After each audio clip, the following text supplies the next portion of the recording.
প্রত্যাশা অনেক, কারণ এই কয়েক বছর ধরে যেভাবে সরকার মানুষদেরকে কন্ট্রোল করে রাখছে, তারপরে আমরা আশেপাশে এই জাতীয় পার্টিগুলো আছে যেমন বিএনপি, জামায়াত, আরও এগুলো কোনো কিছুর প্রতি আমাদের আস্থা তেমন ভালো নেই। কারণ 17 বছর ধরে একটা জিনিস চলে আসছে, কেউ এসে ওটার বিপরীত করবে না, এটার তো কোনো ইয়া নেই।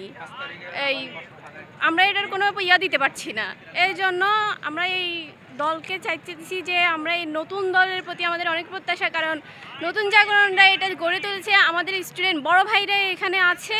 এই জন্য আমরা এই দলের প্রতি অনেক প্রত্যাশা। এখান থেকে আমরা চাই সব কিছু আগে নতুন করে শুরু হবে, নতুন আমাদের এই নাগরিকদেরকে, বাংলাদেশের নাগরিকদের নতুনভাবে গড়ে তোলার চেষ্টা করবে আর কি। এই নতুন দলের কাছে যে এই দুর্নীতি বা বাংলাদেশের বিনির্মাণের যে নতুন যে প্রত্যাশা, সেটা আসলে কতটুকু তারা পূরণ করতে পারবে বলে মনে করেন? এটা সর্বোচ্চই করবে, কারণ আমরা এই কয়েক বছর দেখে এসেছি, আমার ভাইরা এগুলো দেখে এসেছে। আর এবার 2024 সালে এটার উত্থান হয়েছে আমাদের দ্বারাই, আমাদের ছাত্র বড় ভাই আমাদের দ্বারাই। এই জন্য আমাদের এটা পুরোপুরি বিশ্বাস আছে, অন্তত বিগত দলগুলোর থেকে যেটা আশা করা যাচ্ছে না, সেটা আমাদের বড় ভাইরা এই যে দলটা গঠন করেছে এটা থেকে আশা করতে পারছি আমরা।